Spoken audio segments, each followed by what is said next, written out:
সকালবেলায় মাঝের রাস্তা বার করতেও রাজি ছিলেন না যে অরবিন্দ কেজরিওয়াল, সন্ধ্যেতে সেই কেজরিওয়ালই নিজের দাবি থেকে পিছু হটে কার্যত উপরাজ্যপালের আহ্বানকে হাতিয়ার করে মুখ রক্ষার চেষ্টা করলেন।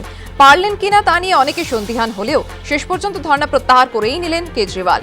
কেজরিওয়ালের কথা অনুযায়ী পুলিশ অফিসারকে ছুটিতে পাঠানো হয়েছে, গ্রেফতার করা হয়েছে মহিলার গায়ে আগুন লাগানোর ঘটনায় অভিযুক্তকে। কিন্তু দেখে নেওয়া যাক কেজরিওয়ালের আসল দাবি কি ছিল। অভিযুক্ত পুলিশ অফিসারদের সাসপেন্ড কিংবা বদলি করতে হবে, অর্থাৎ কেজরিওয়ালের মূল দাবির কোনোটাই মানল না দিল্লি পুলিশ। কিন্তু পুলিশ অফিসারকে ছুটিতে পাঠিয়ে তার মুখ রক্ষার রাস্তাটা অন্তত করে দিল কেন্দ্র, যাকে কংগ্রেসের রাজনৈতিক কৌশল বলেই মনে করছেন পর্যবেক্ষকদের একাংশ।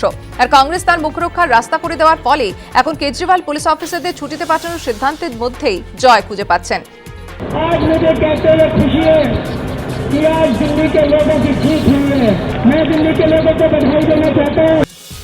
কিন্তু উপরাজ্যপালের যে প্রস্তাবে কেজরিওয়াল রাজি হলেন, তার জন্য কি এত নাটকের প্রয়োজন ছিল, প্রশ্ন তুলছে বিজেপি।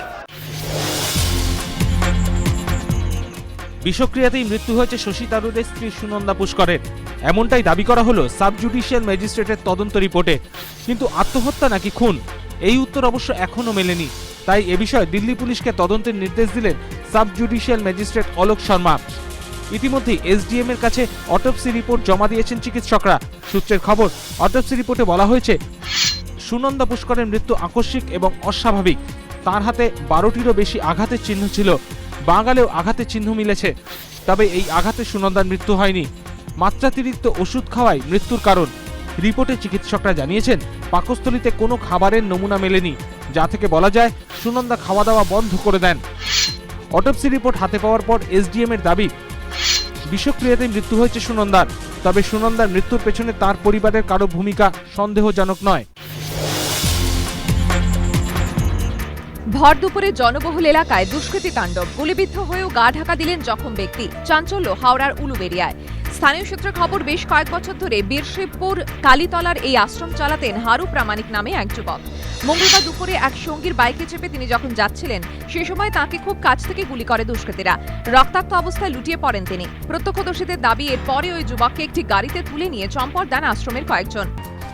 পুলিশ জানিয়েছে গুলিবিদ্ধ হওয়ার পর খোঁজ পাওয়া যাচ্ছে না আহত যুবকের। পুলিশ সূত্রে খবর, লিলুয়া ও ডোমচোর এলাকায় অপরাধমূলক কাজকর্মের সঙ্গে জড়িত ছিলেন হারু প্রামাণিক। বিভিন্ন জায়গায় আশ্রম খুলে তার আড়ালে অপরাধমূলক কাজকর্ম করতেন।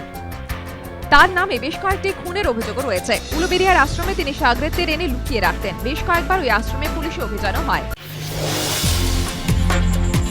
অস্ট্রেলিয়ান ওপেনের তৃতীয় ইন্দ্রপতন, সেরেনা শারাপোভার পর এবার নোভাক জকোভিচ। টুর্নামেন্ট থেকে বিদায় গতবারের চ্যাম্পিয়নের, আর এক মহাকাব্যিক লড়াইয়ের সাক্ষী হয়ে রইল রড লেভার এরেনা। 4 ঘন্টা ম্যারাথন লড়াই আর এক একটা গেমের থ্রিলার। ওয়ারিঙ্কা জিতলেন 2-6, 6-4, 6-2, 3-6, 9-7 সেটে।